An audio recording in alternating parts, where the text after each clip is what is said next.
Hello, this presentation is on administrative information systems and the human technology interface. Let's have a brief introduction about administrative informatics systems. Healthcare organizations integrate a variety of these type of systems for clinical and administrative functions. They collect data, process, and distribute patient-centered care to help us manage and provide excellent care. So during this chapter, we're going to talk about many different applications that are used to conduct business in an organization.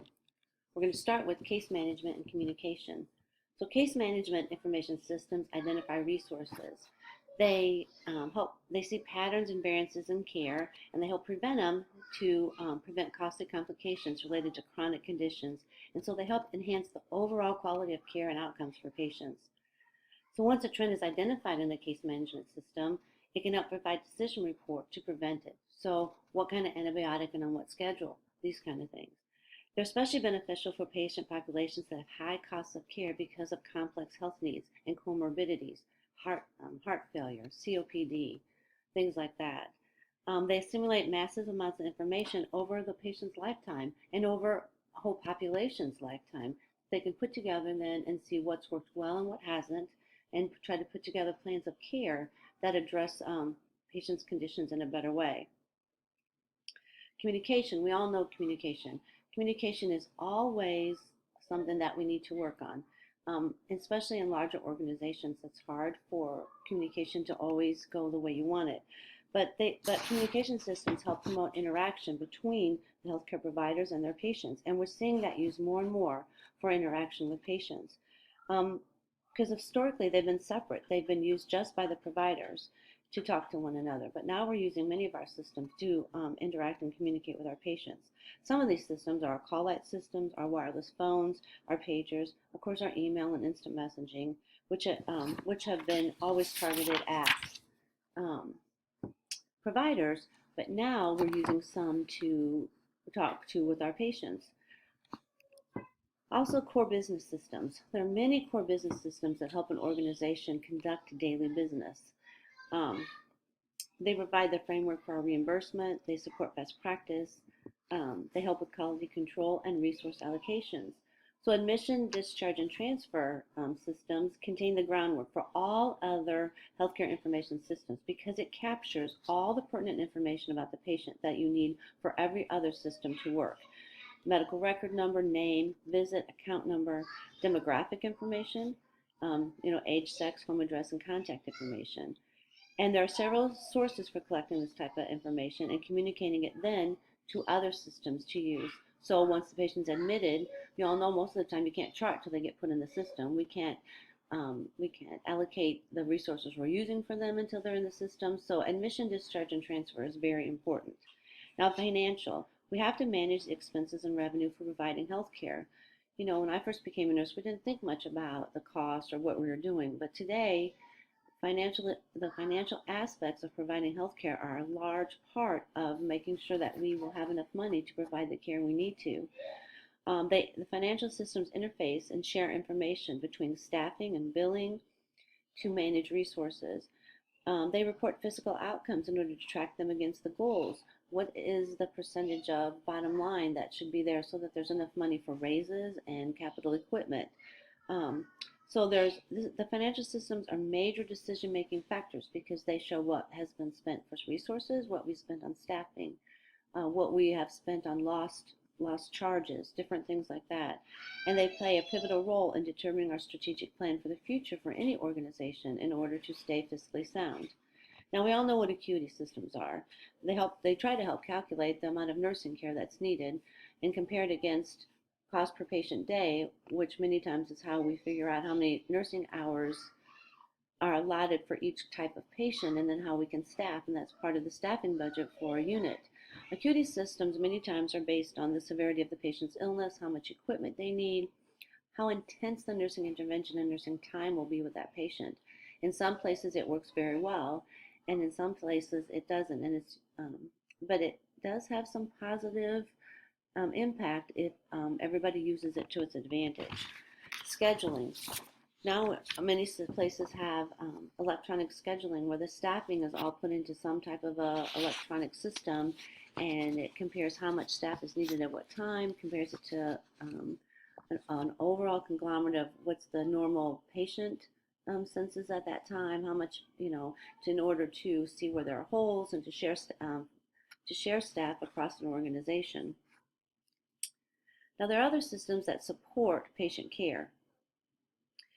Order entry, one of the probably the most innovative things that have come out of um, electronic health systems is physicians putting their orders in, not trying to guess what they've written, not knowing for sure if what the physician's ordered as far as the dose is right, because it compares them against a bunch of safeguards, many safeguards that are put into the system, their allergies, the doses, the interactions, all the things that we always looked up, kept records, kept notes on our, nightly or daily information we carried, now gets compared because of the amount of drugs there are and the number of patients we care for. This is really a help.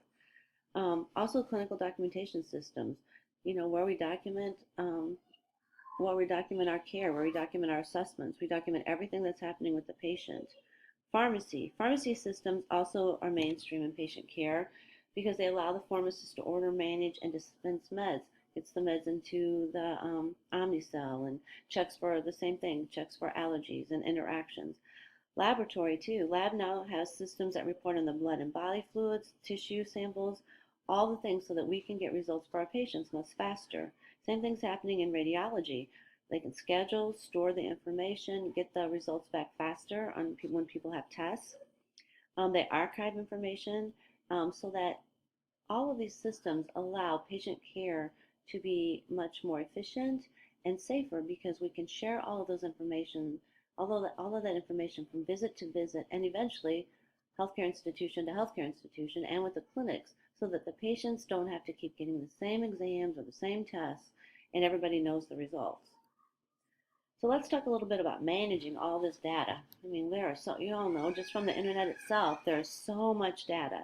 So many organizations are aggregating the data in a data warehouse for the purpose of mining the data to discover new relationships and build organizational knowledge, finding things from this data that they would have never been able to find before, a trend in patient care, a trend in missed supplies, a trend in when staffing is good, when it isn't. There's so many things. One population of patients that medications work for, and one trend population that the drugs don't work for. So a data warehouse is an extremely large database or repository that stores all of an organization's or institution's data and makes it available to be mined. The combination of an institution's many different databases that provide this, it becomes very flexible with this access to the data. So what's a data mart? That's a collection of data focusing on a specific topic or organizational unit or department, and it helps facilitate management personnel making strategic business decisions. So not just the strategic plans and the decisions being made at the top level, but now managers at the patient level are able to have access to data to administer and lead their units much better. Data mining means that software that sorts through this data. So you have all this data, but you have to have a software that can pull out the parts that you need and to help you discover patterns and relationships that you wouldn't see before or that you may not see in your own, but this data helps with. Looks at exploratory analysis for hidden patterns. And then department collection and exchange of knowledge. So exchange the knowledge and collaboration between departments and institutions and with the clinics and with each other. It's critical to the success of any patient care, any project, anything that's happening in our healthcare that we can share this data. Now let's talk a little bit about our next chapter. This is how do humans interact with technology. All this technology and ideas are wonderful, but how do we interact with the technology as humans? That's why nurse informatics specialists are so important, because they help the people who are developing the systems and the software to understand how the healthcare worker interacts with the technology. Because if we can't interact with it and we can't use it, and it doesn't work, we'll find workarounds. We all know that. Or it won't gather and do what we want it to do. So understanding how we interact. And so as we talk about this, anytime a human uses technology, there's some kind of hardware and software that enables and supports the interaction, that interaction with the technology. So the electronic medical record, a defibrillator, a PCA pump, drug administration systems, any number of physiological systems we use, thermometers, the phones, the pagers, everything. Even in telecommunication, telehealth, teleconferencing, and software, all of this. So let's talk a little bit about human requirements. We have really 5 levels of human requirements that have to be looked at every time a system is developed.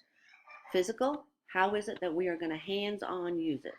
Psychological, how is it impacting us as far as how we're going to relate to our patient, how we're going to relate to the software? Team, can we use it in the team approach? Can we use it in a team environment? Organizationally, it has to fit into the whole organization and it has to be politically correct. Now, there are some problems and issues that we do have to talk about. Some of this has to do with, I'm going to move this because I don't think that you can see the words on here. Let's talk about workarounds. So when we are looking at different software and different programs, we have to see, first of all, are there workarounds so that people don't have to do what they need to do? That's one. And two, if workarounds are happening, why are they happening? Obviously, it's not developed or designed to fit into the person's work environment and to work the way they need it to. We have to involve the users. So, nurse informatics, we have to go to the units, to the people who will use it. Many times, programs are not successful because nobody went and talked to the people who are actually going to use it. We have to have the fit model. The moment it's escaping me, but I will send you an email about the fit model. Doctors versus nurses. How does it work for the doctors differently than it works for the nurses? Right? You know that how we chart and what we do is different than what the physician is doing. What's the difference between that? Wearable technology. All kinds of wearable technology. We have patients wearing Holter monitors. We have patients wearing EKG leads. And what about us? What about wearing technology that we can just talk into and chart? And first we have to see what's the ideal world and what can we truly do with the money we have, financial resources, and what can really work.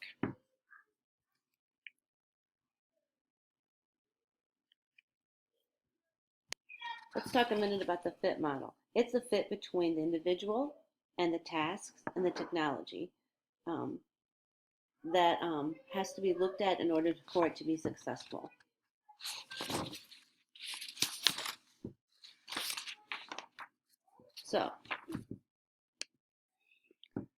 So this is the end of the presentation. You know that there's many things that we have to think about when we are going to develop technology. As you do your final assignment and you start to look at how you implement a program, please think of all these things. So as you finish up your last assignment for the course, think about the human technology interface as you're planning technology for the future, or as you're looking at your assignment for the telehealth. Use the information from these chapters to help you put that together. Thanks.